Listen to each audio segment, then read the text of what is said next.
আশ্বিনের মাঝামাঝি উঠিল বাজনা বাজি, পূজার সময় এলো কাছে।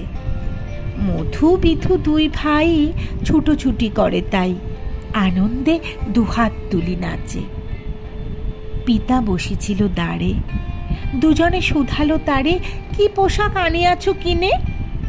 পিতা কহে, আছে আছে তোদের মায়ের কাছে, দেখিতে পাইবি ঠিক দিনে। সবুর সহে না আর, জননীরে বার বার কহে, মাগো ধরি তোর পায়ে, বাবা আমাদের তরে কি কিনে এনেছে ঘরে, একবার দে না মা দেখায়ে। ব্যস্ত দেখি হাসিয়া মা দুখানি ছিটের জামা দেখাইল করিয়া আদর। মধু কহে, আর নেই? মা কহিল, আছে, এই একজোড়া ধুতি ও চাদর।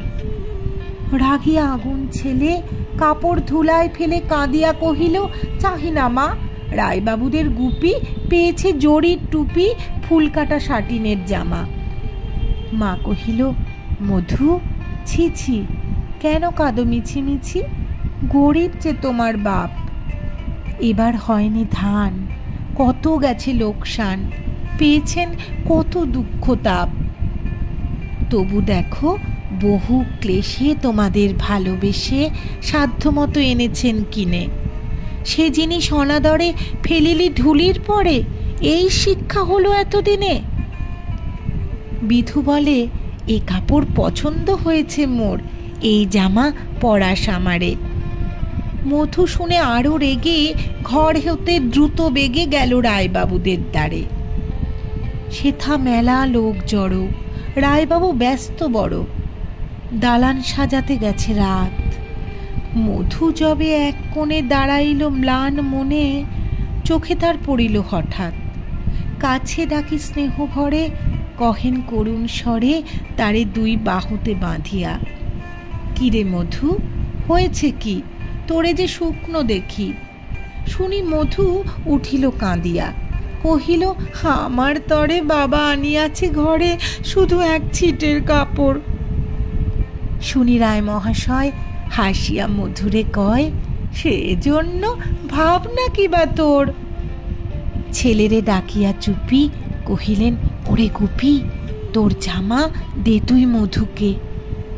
গুপির সে জামা পেয়ে মধু ঘরে যায় ধে, হাসি আর নাহি ধরে মুখে। বুক ফুলাইয়া চলে, সবারে ডাকিয়া বলে, দেখো কাকা, দেখো মামা, ওই আমাদের বিধু ছিট পড়িয়াছে শুধু, মোর গায়ে সাটিনের জামা। মা শুনি কহে নাসি, লাজে অশ্রু জলে ভাসি, কপালে করিয়া করাঘাত। হই দুঃখী হই দিন, কাহারও করি না ঋণ, কারো কাছে পাতি নাই হাত। তুমি আমাদেরই ছেলে, ভিক্ষা লয়ে অবহেলে অহংকার করো ধে ধে। ছেঁড়া ধুতি আপনার, ঢের বেশি দাম তার ভিক্ষা করা সাটিনের চেয়ে। আয় বিধু আয় বুকে, চুমো খাই চাঁদ মুখে, তোর সাজ সবচেয়ে ভালো। দরিদ্র ছেলের দেহে, দরিদ্র বাপের স্নেহে, ছিটের জামাটি করে আলো।